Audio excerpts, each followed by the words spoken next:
Asia কাপের সেরা পারফরম্যান্সের লক্ষ্যে কঠোর অনুশীলন চলছে টাইগারদের। নেদারল্যান্ডস সিরিজে প্রস্তুতি সারবে লিটনের দল। গ্রুপ পর্বে আফগানিস্তান এবং শ্রীলঙ্কা বাধা টপকাতে হোম সিরিজ থেকে সঠিক কম্বিনেশন খুঁজে পেতে চায় ম্যানেজমেন্ট।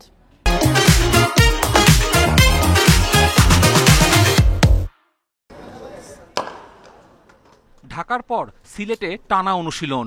সেখানে নেদারল্যান্ড সিরিজ এশিয়া কাপ প্রস্তুতির একমাত্র প্ল্যাটফর্ম বাংলাদেশের। বি গ্রুপে টাইগারদের বাধা শ্রীলঙ্কা, আফগানিস্তান। সুপার ফোর নিশ্চিতে হারাতেই হবে যে কোনো এক দলকে। আমিরাতে ত্রিদেশীয় সিরিজ খেলবে আফগানরা। শক্তিশালী দল নিয়ে যাবে এশিয়া কাপে। আর জিম্বাবুয়ের সাথে ওডিআই টি-20 সিরিজ লঙ্কানদের।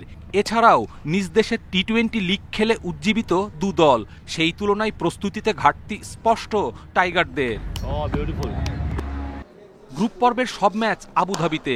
এই ভেন্যুতে খেলা দুই টি-20-র দুটিতেই হার বাংলাদেশের। আবার সেখানকার কন্ডিশনে খেলার অভিজ্ঞতায় আফগান লঙ্কানদের চেয়েও বেশ পিছিয়ে টাইগাররা।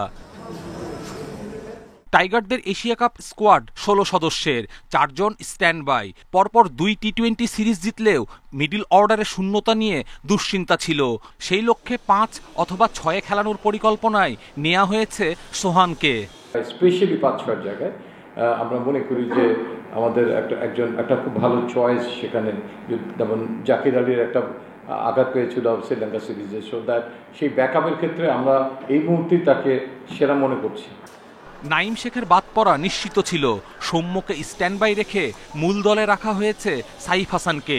টপ অ্যান্ড টি-20-তে 6 ম্যাচে 132 রান সাইফের।